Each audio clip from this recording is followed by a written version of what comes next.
ka man nga tao, wenno na baklan ka. Awan ko matagiin luyaw, iti tunggal may sa panunutin tayo kuma, ken ipakuso ngay ti imadang ti Apo agpapada tayo. Bakawanen ken ayate di kabusor mo, di panantian yaman ang nagpasulan daken ka.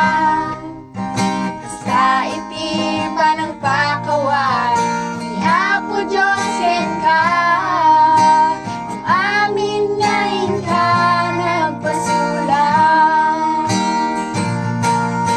Maripigat ka man nga tao, wenno na baknang ka.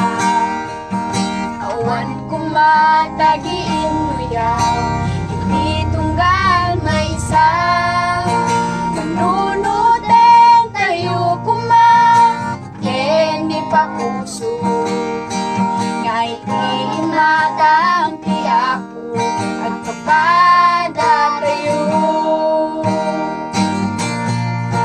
Bakawanen ken ayate di kabusor mo, di katantian yaman nga nagpasulan daken ka. Basta iti panang pakawan ni Apo Diyos ken ka, amin ngayon ka nagpasulan. Bakawanen ken ayate di kabusor mo, di patantian yaman nga nagpasulan